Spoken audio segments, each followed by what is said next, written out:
So what do you say to those Americans that are about to lose $600 a week? That they need to be calling the offices of Chuck Schumer and Nancy Pelosi and say, get to work and stop engaging in politics on the backs of hardworking Americans who deserve these checks, who lost their jobs through no fault of their own. Are you really What do you say to the tens of millions of people who are going to lose their benefits when it appears that the real issue is that Republicans cannot agree among themselves, even though they've had months? That's not it at all. In fact, Democrats offered a $3 trillion plan.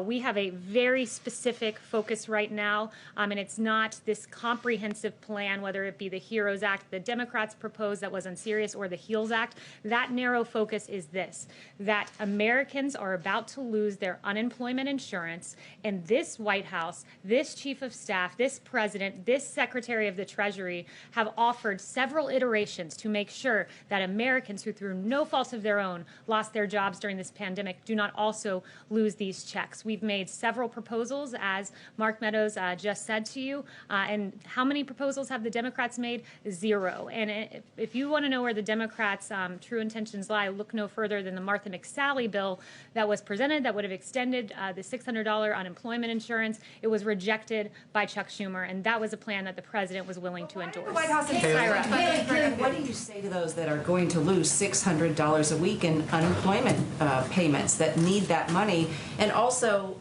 why didn't you start negotiating earlier, and why only the offer of an extension of 1 week?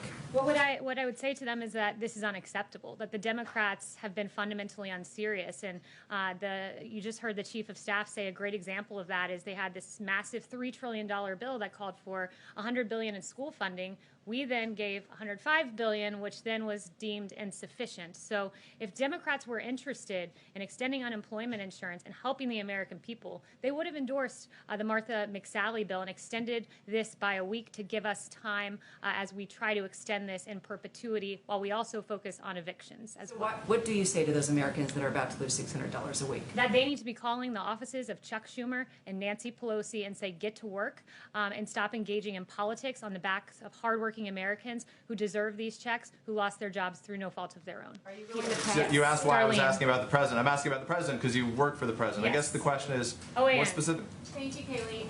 So the president's meeting this morning in a few minutes with the National Association of Police Organizations. In 2008 2012, they supported Barack Obama and Joe Biden. In 2016, they didn't support either candidate. And now in 2020, they're endorsing President Trump. To what does the White House attribute this change in support? Well, it's clearly a change in the Democrat Party, Jen. When you look at the polling on defunding the police, ABC News, Ipsos poll, 64% oppose defunding the police. Huffington Post, 57% oppose. Rasmussen, 59% oppose. But make no mistakes, Democrats want to defund our law enforcement. And it comes at a time where 64% of Americans say they are concerned that growing criticism of America's police will lead to a shortage of police officers and reduce public safety in the community where they live.